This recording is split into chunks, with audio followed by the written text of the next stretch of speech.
Bienvenue à toi dans cette vidéo, c'est Vincent. On va parler du sujet aujourd'hui que j'ai de plus en plus en discussion, notamment lors de coaching avec des femmes de cœur que j'accompagne, sur leur relation homme-femme, donc dans l'objectif de s'épanouir et d'être plus heureuse en amour, qui me disent « Tiens Vincent, je rencontre un homme, je le fréquente, on passe du temps ensemble, on a de l'intimité et je découvre qu'il se masturbe solo et j'aimerais savoir pourquoi, quelles sont les raisons qui l'amènent à faire ça. » Avant de te donner ma réponse personnelle, le mot personnel est important, je vais te dire pourquoi je fais ça et qui je suis pour en parler. Ça peut t'intéresser, surtout si tu découvres cette chaîne, et d'ailleurs, bienvenue. Donc, je suis simplement un homme qui, depuis sa puberté, communique avec d'autres hommes et partage, si on peut dire, les coulisses de qu'est-ce qui se passe dans la tête d'un homme quand il se retrouve face à lui-même et sur ce sujet de la masturbation, qu'il soit seul ou en couple. À côté de ça, j'accompagnais des milliers de personnes et notamment des femmes dans leur relation amoureuse, sur la partie notamment compréhension du cerveau masculin, personnalité, communication, séduction et aussi sexualité. Et on parle justement beaucoup de sexualité lors de coaching individuel, c'est pourquoi je me suis dit il est intéressant de le partager également en vidéo. Je ne suis pas sexologue, je ne suis pas sexothérapeute. Si ces sujets t'intéressent, regarde dans les playlists de la chaîne YouTube, donc elles sont très bien présentées, tu pourras à mon avis trouver les réponses aux questions que tu te poses. Et également dans la description de cette vidéo, tu as des ressources, que ce soit des coachings, des programmes en ligne pour t'accompagner personnellement. Maintenant que les présentations sont faites, on va rentrer directement dans le vif du sujet et je vais te dire pourquoi, selon moi, les hommes peuvent se retrouver à se masturber encore malgré qu'ils te fréquentent. Donc la première raison qui me paraît évidente, c'est, comme d'ailleurs tu peux l'expérimenter, dès que tu grandis, tu mets en place inconsciemment la plupart du temps, c'est-à-dire sans t'en rendre compte, des habitudes, des rituels qui vont te suivre. On sait aujourd'hui, notamment avec de nombreuses études sur le cerveau humain, qu'il est déjà difficile de mettre en place une habitude, mais encore plus difficile de s'en séparer. Tu as déjà expérimenté le fait de prendre l'habitude, je ne sais pas, de te coucher tard et de peut-être mettre des années entières à te coucher un peu plus tôt ou ne jamais y arriver. Je ne parle même pas pour les personnes qui peuvent fumer, boire ou d'autres encore habitudes pas forcément malsaines. Pour l'homme qui a créé cette habitude dans sa jeunesse de se masturber solo, il n'a pas attendu donc la femme qu'il va rencontrer plus tard pour faire ça au quotidien ou de façon hebdomadaire dans sa vie. Une femme qui peut se dire, comme il se touche, égal, il n'a pas de désir ou pas de plaisir pour moi, je pense que je suis la responsable, directement ou indirectement, du fait qu'il se touche. Alors que c'est faux, il le faisait déjà avant, c'est une habitude. Vraiment, dans la majorité des cas, surtout quand c'est le cadre d'une habitude, il n'y a pas de lien entre le désir qu'il peut avoir pour toi et le fait, si tu veux, qu'il se touche habituellement. C'est comme si je rencontre une femme, je découvre qu'elle a l'habitude de se coucher tôt et je vais croire que c'est parce qu'elle se couche tôt que c'est ma faute, qu'elle n'est pas bien, qu'elle n'a pas envie de passer du temps avec moi, voilà, que je lui plais pas, je suis pas intéressant. D'accord? Donc j'ai fait un lien avec un truc qui n'a absolument rien à voir. Elle a juste une habitude de se coucher tôt parce qu'elle est peut-être lève-tôt. Une autre raison pour laquelle un homme que tu fréquentes de plus en plus continue à se toucher, c'est que ça peut être pour lui simplement, donc là on est plus sur le côté spontané du truc, une pulsion naturelle qui est souvent soudaine et irrépressible. Comme ça peut être par exemple pour une femme, quand elle est avec un homme, de regarder fixement dans ses yeux pour savoir quand il parle, s'il est en train de dire la vérité ou de mentir ou quelle est son intention. Tu vois, ce genre de choses que tu ne vas pas contrôler, ça va être plus fort que toi que de le faire.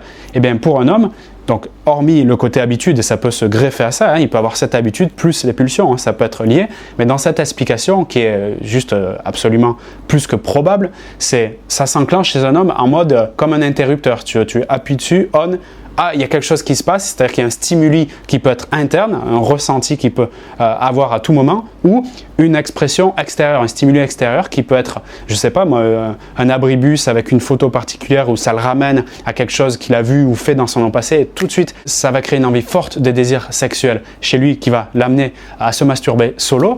Et encore une fois, quand cela arrive, c'est complètement indépendant de la relation qu'il a ou qu'il n'a pas, célibataire ou pas célibataire, parce que là, on est de l'ordre de la pulsion immédiate. D'accord? Comme une émotion qui te traverse quand il t'arrive une certaine situation. Par exemple, quelqu'un te parle d'une façon qui est désagréable, tu as immédiatement une émotion de colère qui vient en toi, tu vas pouvoir par la suite la respirer, la canaliser, mais d'un premier temps, tu ne peux que la vivre. Ben, c'est un peu la même chose.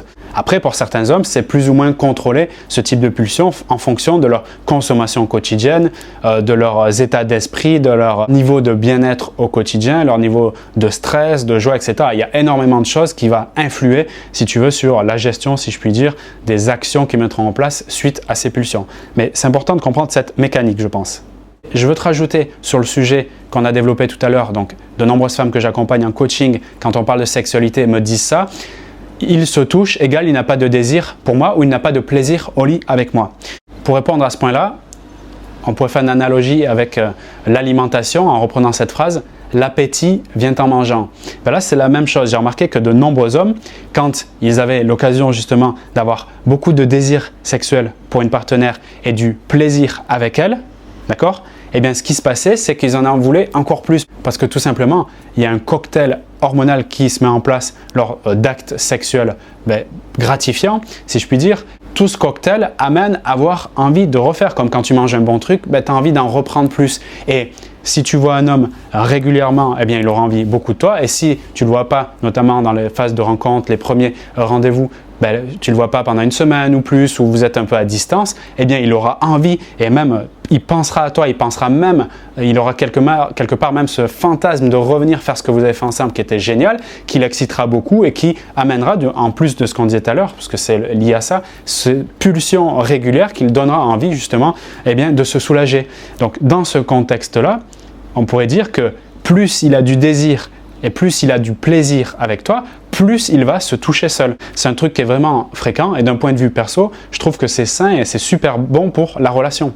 Je vais aborder maintenant un nouveau point, celui de la performance. Notamment, à mon avis, ce phénomène s'amplifie dû au porno accessible gratuit dans les foyers. Le fait que certains hommes se disent « Tiens, l'acte sexuel avec une femme, ça ressemble à ça. Par conséquent, je dois être à ce niveau-là. » Qui met une sorte de fracassement, si je puis dire, de l'estime de soi et qui, pour certains hommes, se disent « Tiens, là, j'ai pas beaucoup de valeur. » Donc, la croyance, c'est « Je vais me toucher avant un rendez-vous avec une femme » et c'est surtout encore plus valable quand il n'est pas très à l'aise au début avec la femme, qu'il ne la connaît pas et qui en plus consomme soit beaucoup de photos, vidéos sur Instagram ou des films porno. Par conséquent, il se dit tiens, je vais me toucher avant un rendez-vous, ce qui va faire que je vais être plus performant. Donc dessous ce qui se cache, d'accord, ce que ça sous-communique, c'est que le mec se sent pas à la hauteur. Donc peut-être tu l'impressionnes ou bien il est impressionné, comme on l'a vu globalement, par les films porno et il te met si tu veux dans la case de tu dois être beaucoup demandeuse, donc je dois beaucoup assurer. Donc il y a un sentiment quelque part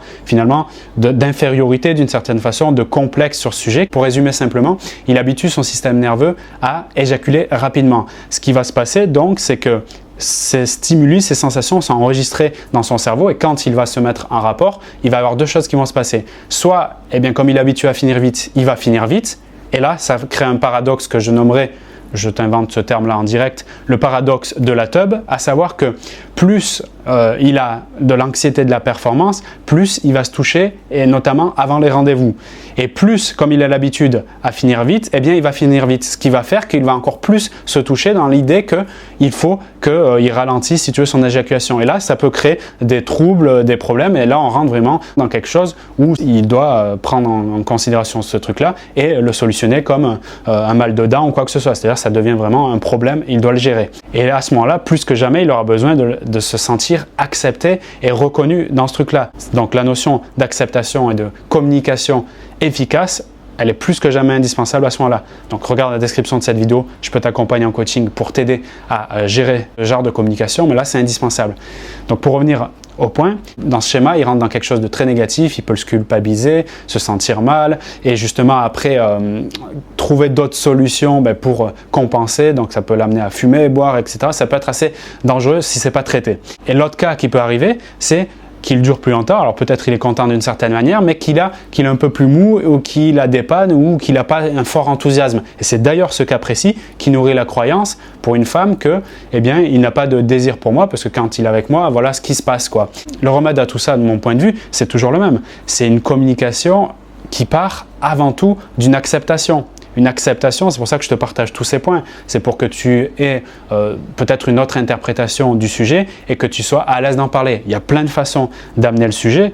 Un de mes favoris, c'est de créer soi-même de la conversation en premier sur ça. pas lui demander qu'est-ce qui se passe, pas le féliciter si ça se passe bien, pas lui dire « oh là là, c'est malheureux ce qui vient de se passer, mais t'inquiète pas, je comprends, ça peut arriver ». C'est pas forcément ça, et de toute manière, je pense que ça dépend de chaque personnalité, de chaque histoire personnelle, donc c'est très contextualisé, très spécifique, comment communiquer sur ce sujet. C'est pour ça que je propose des coachings, justement, si tu te retrouves dans ce cas, pour qu'on aille voir en profondeur qui est cette personne, comment elle réagit, ta personnalité, la sienne, vos blessures, vos traumas, etc. pour pouvoir amener ça de manière plus, à mon avis, qualitative et effective. Il peut y avoir d'autres raisons pour lesquelles un homme se masturbe même s'il est en relation avec toi.